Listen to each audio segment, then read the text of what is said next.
Sir इस question का आपने एक शॉर्ट मेथड बैठाया था क्लास में, हाँ, लेकिन मैं वो भूल गया। मैंने लॉन्ग मेथड से किया तो काफी लेंथी हो गया। तो वो शॉर्ट मेथड क्या था? Exactly exactly. और मैंने आपको क्लास में भी कहा था कि ये जो कोलिजन वाला क्वेश्चन है, इसको centre of mass frame of reference में करो, बहुत इजीली सॉल्व हो जाएगा। ओके। याद आया होगा आपको, centre of mass frame of reference, जी राइट? सर। हाँ। जी सर। तो देखो उस फ्रेम में इजीली कैसे सॉल्व होगा ये। हाँ। एक 2m मास की बॉल है, वो हाँ। आकर इस m मास के बॉल से टकरा रही है। जी सर। तो अगर मैं आगे इसको ले जाऊं, भाई 2m मास का बॉल है और इस बॉल का मास है 2m और इधर मास है m। जी तो सर। इनका सेंटर ऑफ मास यहाँ कहीं बीच में होगा और सेंटर ऑफ मास की वेलोसिटी, इसको अगर मैं v मान लेता हूं, हम्म। वो हो जाएगी 2v/3। हम्म। तो सेंटर ऑफ मास के रेस्पेक्ट में अब अगर हम देखें, ग्राउंड फ्रेम में सॉल्व करोगे तो बड़ा लेंदी होगा। जी सर। सेंटर ऑफ मास के रेस्पेक्ट में अगर आप देखोगे तो जो बॉल ए है वो आगे की तरफ जा रही है v/3 से, और जो बॉल बी है वो पीछे आ रही है 2v/3 से, क्योंकि centre of mass frame of reference वो फ्रेम होता है जिसमें नेट मोमेंटम हमेशा जीरो होता है, जीरो होता है। राइट? तो ये सेंटर ऑफ मास फ्रेम में सिचुएशन है बिफोर कोलिजन। आफ्टर कोलिजन मान लीजिए एक जो ये ए बॉल है और ये बी है, ए सपोज इधर जा रही है तो बी इस तरफ जाएगा, क्योंकि नेट जीरो होना है। जी सर। तो ये सेंटर ऑफ मास के रेस्पेक्ट में है। तो सेंटर ऑफ मास के रेस्पेक्ट में मान लो वेलोसिटी कुछ v है। अब अगर मुझे वापस ग्राउंड फ्रेम में आना है, हाँ। तो सेंटर ऑफ मास के रिलेटिव वाली में अगर मैं सेंटर ऑफ मास की वेलोसिटी जोड़ दूंगा जी तो सर। मुझे ग्राउंड फ्रेम में मिल जाएगा। और सेंटर ऑफ मास के रेस्पेक्ट में जो स्पीड का मैग्नीट्यूड है वो चेंज नहीं होना, डायरेक्शन चेंज हो सकती है। जी सर। तो सेंटर ऑफ मास की वेलोसिटी मेरे पास कितनी है? 2v/3। अब इसमें मुझे इस v/3 को जोड़ना है, तो v/3 को किसी भी एंगल पर जोड़ा जा सकता है ना, और उन दोनों का रिजल्टेंट मुझे यहां पर मिलेगा। हाँ। लेकिन अगर मैं इस वेक्टर को घुमाता जाऊंगा तो वो रिजल्टेंट का एंगल चेंज होता जाएगा। हाँ। अगर इस वेक्टर को यहां ले आऊं तो रिजल्टेंट का एंगल कम हो गया। कम हो गया। मुझे रिजल्टेंट ऐसा चाहिए कि उसका एंगल मैक्सिमम बने, तो ये जो v/3 का सर्कल बनाया इसके टेंजेंट पर रिजल्टेंट होना चाहिए। ये ग्राउंड फ्रेम की वेलोसिटी है। हाँ। तो ये हो गया वो मैक्सिमम एंगल थीटा, और ये बन गया एक राइट एंगल ट्रायंगल। हम्म। अब डायरेक्ट लगा दो, sine theta is v/3 upon 2v/3, answer 1/2 and theta is π/6। तो ओके। ऐसे सिंपली इसको 1 या 2 मिनट में सॉल्व कर लेना था। अगर आप ग्राउंड फ्रेम में जाओगे तो बहुत सारी मैथमेटिक्स आपको लगानी पड़ी होगी, राइट? जी sir. Okay, so students, I hope कि आपको भी समझ में आया होगा कि सेंटर ऑफ मास फ्रेम में किस तरीके से हम क्वेश्चन को क्विकली सॉल्व कर सकते थे। सर जब मैंने पहले इस क्वेश्चन को पढ़ा तो मुझे लगा कि इसका आंसर 1 हो सकता है। राइट। लेकिन फिर मैंने नोटिस किया कि यार यहाँ पे चार्ज और मास का जो डिस्ट्रीब्यूशन है वो सेम नहीं है, तो 1 तो नहीं हो सकता।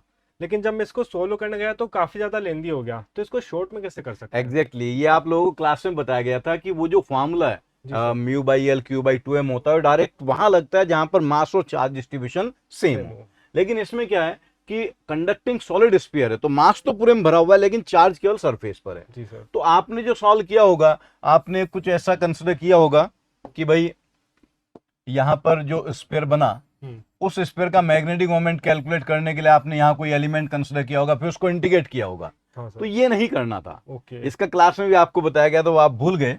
देखो इसमें करना क्या था, पहले आप इसको हॉलो मान लो।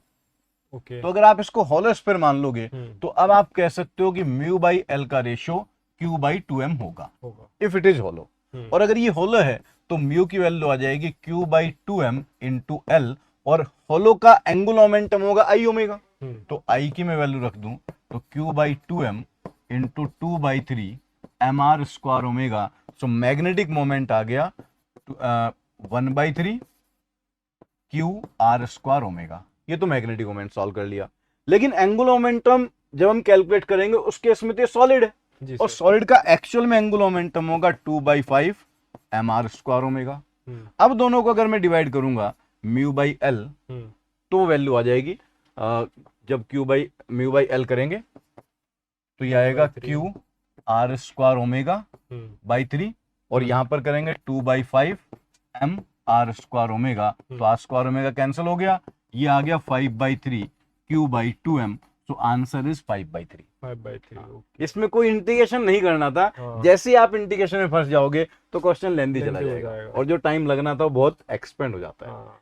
तो इसीलिए जब क्लास में इस टाइप की चीजें बताई जाती हैं तो उनको बार बार प्रैक्टिस किया करो ताकि आपको एग्जाम के टाइम पे याद रहे। जी सर। अदरवाइज एग्जाम के टाइम पे जनरली क्या होता है, वो तो ब्रूट फोर्स वाली मेथड पहले याद आता है कि बस हाँ। कुछ याद आ गया और लगातार लग गए सॉल्व करने के लिए, हाँ। और टाइम बढ़ चला जाता है। जाता है। तो स्टूडेंट्स आप भी इस बात को याद रखिए।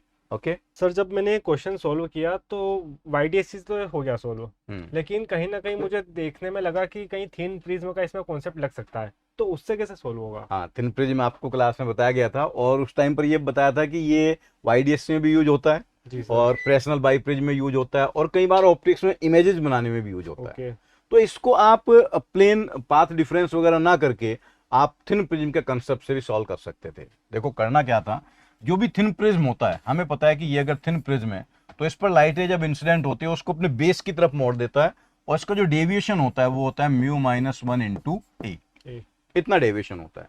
अब अगर मैं इन स्लैब की बात करूं तो हो क्या रहा है, यहां पर ये कुछ इस तरीके से रखा हुआ है, ऐसा है, और यहां पर ये दो थिन प्रिज्म बन गए, जिसमें ये थिकनेस मुझे गिवन है 12 और ये है 4, तो मुझे प्रिज्म एंगल मिल गया। प्रिज्म एंगल ए की वैल्यू हो गई 12/3, 12/4 वो 3 आ गया। जब लाइट रे यहां से जाएगी तो पहले वाला प्रिज्म उसको अपने बेस की तरफ लाएगा, दूसरे वाला अपने की तरफ लाएगा। अब इसका रिफ्रैक्टिव इंडेक्स है 1.7, इसका 1.5, तो पहले वाले का डेविएशन होगा 1.5 माइनस 1 इंटू ए, और दूसरे वाले का होगा 1.7 माइनस 1 इंटू ए। तो ये वैल्यू बड़ी है, जी सर। तो नेट वो ऊपर की तरफ डेविएट हो गया। इसमें से सब्ट्रैक्ट कर दूं तो जो नेट डेविएशन बना थीटा वो बन गया 1.7 minus 1.5 into A, that is 0.2 into 3। अब जो लाइट रे वहां स्क्रीन पर जा रही है वो लाइट रे एक्चुअल में इस थीटा एंगल पर जा रही है, और यहां अगर सेंट्रल मैक्सिमा बनना है तो दोनों का पाथ डिफरेंस और इसके कारण जो पाथ डिफरेंस आएगा D sine theta, this will be equal to dy by capital D. Okay, right जी सर। तो अब ये वैल्यू आ जाएगी, ये डी तो कैंसिल हो गया, तो y की वैल्यू आ जाएगी simply capital D sine theta, और कैपिटल डी की वैल्यू 2 गिवन है, और साइन थीटा को हम सिंपली यही रख देंगे थीटा क्योंकि स्मॉल एंगल है। तो ये आ गया 0.2 इंटू 3 एंड आंसर इज 1.2। तो इस तरीके से इसको सॉल्व किया जा सकता था कि हम जो एंगल के कारण पार्ट डिफरेंस बन रहा है और जो वहां पर हाइट के कारण पार्ट डिफरेंस बनता है, वो पॉइंट सेंट्रल मैक्सिमा ऊपर या नीचे किधर भी शिफ्ट हो सकता है। ये हमसे नहीं पूछा गया था किधर शिफ्ट होगा, हमसे पूछा गया था कितना शिफ्ट होगा। तो बस वो 1.2 सिंपली आंसर आ जाएगा, और थिन प्रिज्म के कंसेप्ट से भी ये क्वेश्चन सॉल्व किया जा सकता है। आई होप कि आपको समझ में आ गया। हाँ सर, समझ आ गया। तो स्टूडेंट्स आप भी ये ध्यान रखिए, थिन प्रिज्म वाला कंसेप्ट बहुत इंपॉर्टेंट कंसेप्ट होता है। ये कई सारे टॉपिक्स में इसको यूज कर लेते हैं जब आईटी में क्वेश्चन पूछा जाता है। आई होप कि आप सबको भी ये पॉइंट अच्छे से क्लियर हो गया होगा। Thank you very much.